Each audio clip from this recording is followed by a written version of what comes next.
Hello everyone, it's Shane Kanto, your Wasteland reviewer, and I'm here to review Pixar's newest film, Coco, which I got to see opening night last night, and boy was I glad that I got to, because this is such a lovely, enjoyable film.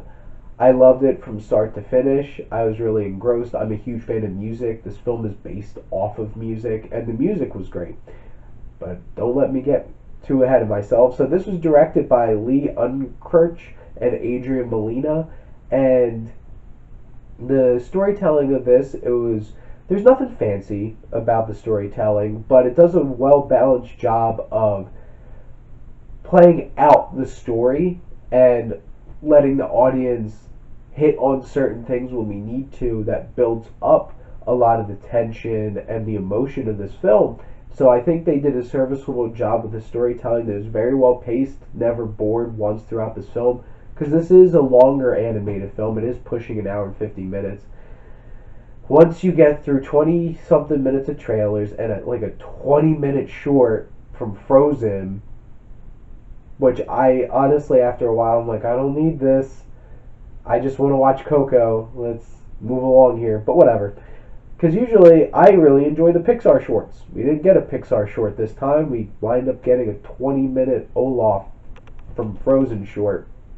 And it was enjoyable, but I'm not bitter. Now, talking about the tone, I think this is a very endearing, heartfelt film. It has its funny moments. There are some moments that are overly childish, and that was one of my takeaway, like, things that took away from Moana. There's some moments where it's like, it's really childish humor. It's like, okay, whatever. But overall, this film is very endearing and hits home emotionally very well. And I got very emotional in this film. And it hits on some very important themes that I'll talk about shortly.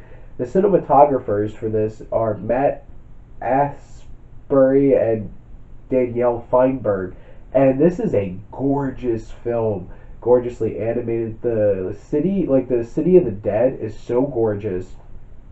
The choices that they made in terms of the design of all these places, like the Department of Reunions, is an old school looking, like what a police station might look like, or a bank or something like that. And then you have De La Cruz's giant palace in the film, and everything just looks so beautiful and gorgeous and colorful. It's just eye popping, especially that first shot when you see like this land of the dead, and it's just like eye-poppingly gorgeous, giant, beautiful shot. And the shots that they choose to use here, you get to take in this world and all the gorgeousness about it, and all the, ironically, the life in it, and because they're all dead. But it's a very beautiful film, and this was written by Adrian Molina and Matthew Aldrich. Now the story is honestly a lot more complex and had some twists and turns to it, and a lot more emotional than I was expecting. I should have at least been expecting the emotional one from Pixar, but they've been a bit hit or miss lately. Cars 3 was just like not super impressive, and I'm going to tell you now, this film is probably my number one animated film of the year by far. So I'm going to be surprised if Coco doesn't win Best Animated Feature. Unless there's some great ones outside the U.S., this one's going to get it. But the story is very interesting and engaging, and I was sitting on my edge of my seat waiting to see what happens, and then they throw more stuff at you that it's like, oh my god, now I'm even more entrenched in this film. And then the characters, there's a lot of fun characters. They get a lot of, like, our young protagonist Miguel. He's a really sweet kid, and you feel his plight. Is it super original plight of a Pixar character or a Disney character? No, but it's really endearing, and all the cast of family members in this film all get their moments. And poor little grandma Coco, she's so adorable. And what's with Disney and their grannies? Look at Moana, and then look at Coco, and it's just like, but looking at all these characters, there's a lot of fun to be had with a lot of them, and a lot of them had some surprising depth. and I was really impressed by that. I'm not going to say who because I don't want to give anything away, but you really get a lot out of this film. There's a lot of fun moments, there's a lot of emotional moments, and endearing character interactions that do hit very emotionally. And this film deals with the values of what music can mean to people, what family should mean to people, and why family is important, and where you come from.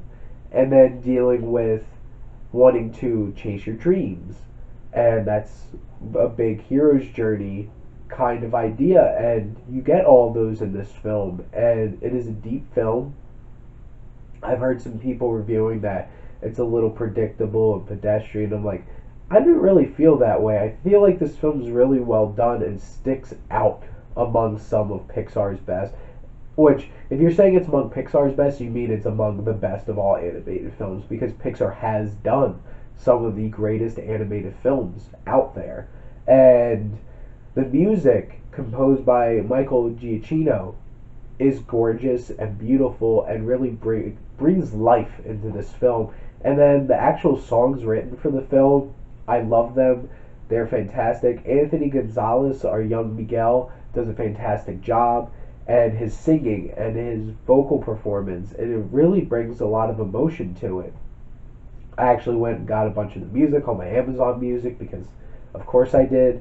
And then the two other, not gonna lie, there's too many vocal performances in this film to keep track of who's who, because there's a lot of unknown, to at least Americans, who's in this film, and everyone playing all the different family members. You all did a wonderful job, and the two main big name people in this film were Gael Garcia Bernal, and he does a fantastic job as Hector, and I loved him in this film. He did a great job. I'm a huge fan of him and Diego Luna. And then Benjamin Bratt, who gets to play basically Mexican Elvis, and he does a fantastic job in this movie. He really sells his role. He brings that larger than life personality that he brought to El Macho in Despicable Me 2. Oh, I think he does a fantastic job doing vocal performances, and I'm really glad he's getting more of them. Overall, this is amazing visuals and an engrossing story, all wrapped around a truly emotional experience that's going to hit you in the feels. Promise you that. Unless you're heartless. I don't really mean that. Or do I?